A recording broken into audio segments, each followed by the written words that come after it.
ආයිබෝවන් කියලා පිළිගන්නවා study tips CMR YouTube නාලිකාව හරහා අරගෙන එන තවත් අලුත් වීඩියෝ එකක් එක්ක. මේ වීඩියෝ එකෙන් කතා කරන්න බලාපොරොත්තු වෙන්නේ 2024 විද්‍යා පේපර් එක ගැන. වීඩියෝ එකට යන්න කලින් මතක් කරලා ඉන්නම් ඔයා අපේ නාලිකාවට අලුත් කෙනෙක් නම් දැන් අපේ channel එක subscribe කරලා තියාගන්න. ඒ වගේම මේ වීඩියෝ සම්බන්ධ මොනවා හරි ගැටලුවක් තිබ්බොත් අනිවාර්යයෙන්ම comment කරන්න. ඒ වගේම වීඩියෝ එක තව කෙනෙක්ට බලන්න share කරන්න. ඒ වගේම මෙවර O level ලියලා ඉන්න ඔයාලා වෙනුවෙන් ඉංග්‍රීසි පාඨමාලාවක් සහ මනෝවිද්‍යා පාඨමාලාවක් සහ නීතිය පිළිබඳව පාඨමාලාවක් මේ පාඨමාලා තුනම එකම පාඨමාලාවකින් සහතික පත්‍ර තුනක් විදිහට ඔයගොල්ලන්ට ලබා ගැනීමේ හැකියාව තියෙනවා. ඒ පිළිබඳව වැඩි විස්තර ඔයගොල්ලන්ට දැනුවත් වීමට WhatsApp group එක link එකක් දාලා තියන්නම්. ඒ link එකෙන් add වෙන්න ඒ group එකට ඔයගොල්ලන්ට මේක හොඳ අවස්ථාවක්. ඒ පිළිබඳව වැඩි විස්තර දැනුවත් වීමේ හැකියාව තියෙනවා. එහෙනම් අපි වීඩියෝ එකේ ඉස්සරහට යමු.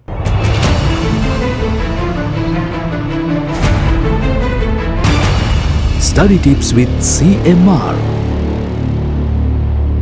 2024 විද්‍යා පේපරේ පිළිබඳව මේ වගේ නිවුස් එකක් මේ වෙද්දි සමාජ මාධ්‍ය ඔස්සේ පැතිර යමින් පවතිනවා. ඒ නිවුස් එක තමයි ඔයාලගේ විද්‍යා පේපරේට විෂය බාහිරව ප්‍රශ්න ඇතුළත් කරලා තියෙන නිසා සිසුන්ට අමතර ලකුණු 8ක් හිමි වෙන බවත් ඒ වගේම ලකුණු මට්ටම ලකුණු 10කින් අඩු කරලා විශිෂ්ට සාමාර්ථයක ලකුණු මට්ටම 65කට ලබා දෙනවා කියන නිවුස් එක සංසරණය වෙනවා. මේ නිවුස් එක සම්පූර්ණයෙන්ම අසත්‍යයක්. එහෙම කිසිදු නිවේදනයක් අධ්‍යාපන අමාත්‍යාංශ විසින් පළ කරලා නැහැ. ඔයාලට ඇත්තටම විද්‍යා පේපරේ ඒ වගේ ප්‍රශ්නයක් වෙලා තියෙනවා නම් අධ්‍යාපන අමාත්‍යාංශයෙන් ඒ සඳහා පිළිතුරක් ලබා දෙයි. සිසුන් මේ සඳහා පිළිතුරු ලිවීම පදනම් කරගෙන මේ විදිහට ඒගොල්ලෝ රිසර්ච් එකක් කරලා බලලා තමයි ඔයගොල්ලන්ට මේ සඳහා පිළිතුරක් ලබා දෙන්නේ. ඒ වගේම තව දෙයක් ගැන කතා කරන්නම්. ඔයගොල්ලන්ට විද්‍යා පේපර් එකේ විතරක් නෙවෙයි අනිත් පේපර් වලත් S එකේ C එකේ B එකේ A එකේ ලකුණු මට්ටම අඩු වෙන්නේ කොහොමද කියන එක පිළිබඳව ඔයගොල්ලන්ට අයිඩියා එකක් නැතුව ඇති. මෙහෙම ලකුණු මට්ටම සම්මත ප්‍රමාණයට වඩා සමහර අවුරුදු වල අඩු වෙනවා.